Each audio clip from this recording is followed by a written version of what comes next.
Assalamualaikum warahmatullahi wabarakatuh. A'udzubillahi minasyaitonirrajim. Bismillahirrahmanirrahim. Alhamdulillahilladzi arsala rasulahu bil huda wa dinil haqq liyuzhirahu 'alad dini kulli wa kafa billahi syahida. Asyhadu an la ilaha illallah wahdahu la syarikalah wa asyhadu anna Muhammadan abduhu wa rasuluh alladzi la nabiyya ba'da amma ba'du. Puji syukur kehadiran Allah Subhanahu wa Ta'ala yang telah memberikan banyak nikmat kepada kita. Mudah-mudahan kita senantiasa mensyukuri nikmat Allah sekecil apapun, sehingga Allah akan menambahnya dengan nikmat-nikmat yang lain. Kemudian juga salawat berangkatkan salam kepada Rasulullah Sallallahu Alaihi Wasallam. Allahumma salli wa sallim alaihi. Ibu-ibu muslimah rahimakumullah. Ketertindasan perempuan dalam kehidupan kapitalisme hari ini. Kita lihat bagaimana nasib perempuan hari ini di zaman kapitalis.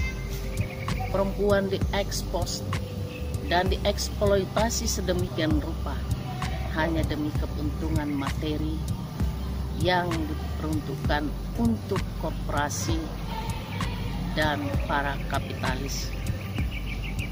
Ibu-ibu rahimakumullah, coba kita perhatikan hari ini, di mana-mana perempuan itu menjadi sumber materi bagi para konglomerat yang punya usaha untuk kepentingan dirinya dan kepentingan korporatnya. Miris kita hari ini, ibu-ibu sekalian. Kita lihat bagaimana perempuan-perempuan muslimah dieksploitasi sedemikian rupa. Bahkan kalau kita lihat iklan-iklan di TV dan media lainnya, perempuan,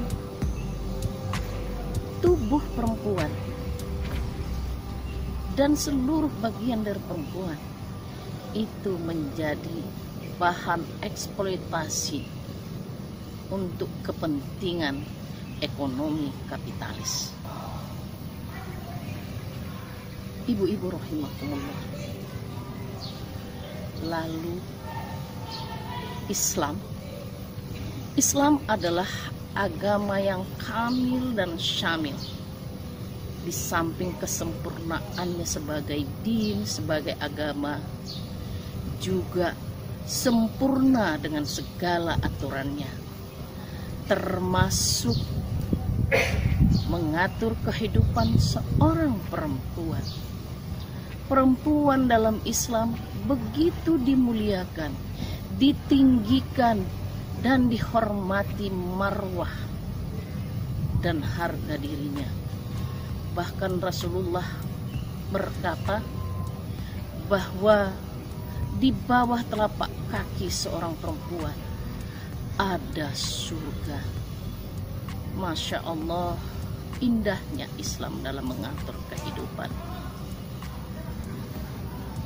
Perempuan dalam Islam sungguh-sungguh diatur sedemikian rupa sehingga mereka memiliki kehidupan yang indah tanpa harus bekerja di luar rumah, karena kewajiban mencari nafkah itu sudah dibebankan kepada suaminya.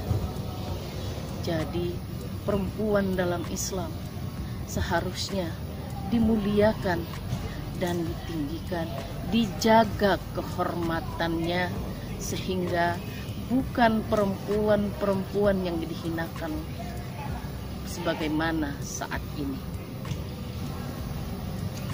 Perempuan dalam Islam diposisikan sebagai makhluk yang sangat mulia. Perempuan dalam Islam juga diberi tugas yang sangat-sangat mulia, yaitu sebagai ummu warabbatul bait, sebagai ibu sekaligus pengatur rumah tangga.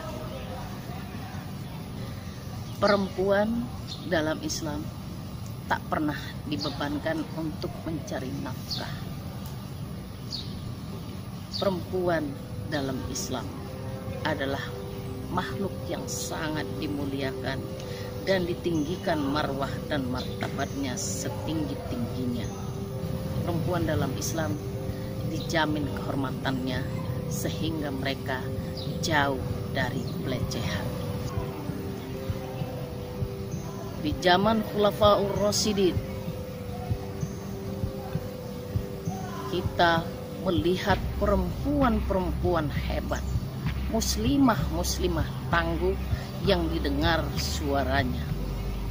Bahkan ketika Khalifah Umar bin Khattab menetapkan batas tertinggi untuk mahar seorang perempuan, maka seorang perempuan datang mengadu kepada Umar bin Khattab dengan segala protesnya, mengkritisi kebijakan khalifah yang dianggap tidak pro kepada perempuan, karena Allah sudah menetapkan di dalam Al-Quran bahwa mahar itu adalah hak seorang perempuan.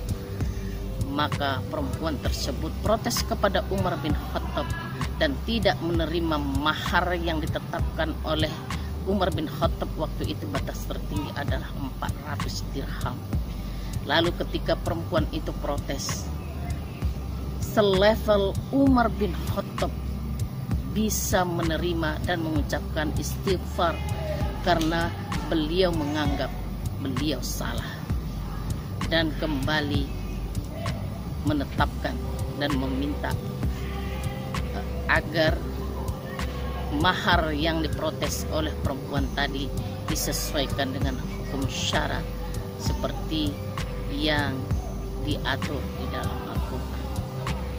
Jadi perempuan dalam Islam itu juga punya hak untuk mengkritisi kebijakan-kebijakan dari para penguasa yang tidak berpihak kepada rakyat atau bahkan menyalahi aturan Allah Subhanahu wa Ta'ala.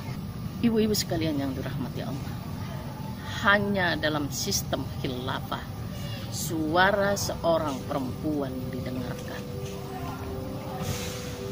Kita melihat bagaimana perempuan-perempuan tangguh itu turun ke medan perang untuk mengurusi para tentara-tentara yang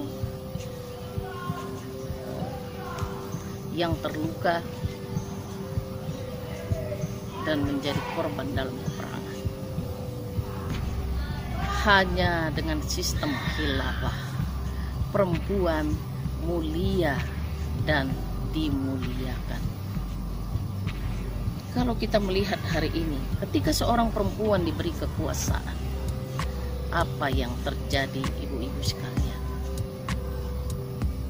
Di tangan seorang perempuan hari ini yang memiliki kekuasaan, di tangan seorang perempuan, suara rakyat dimute-kan. Innalillahi wa inna ilaihi raji'un. Billahi taufiq wal hidayah. Wassalamualaikum warahmatullahi wabarakatuh.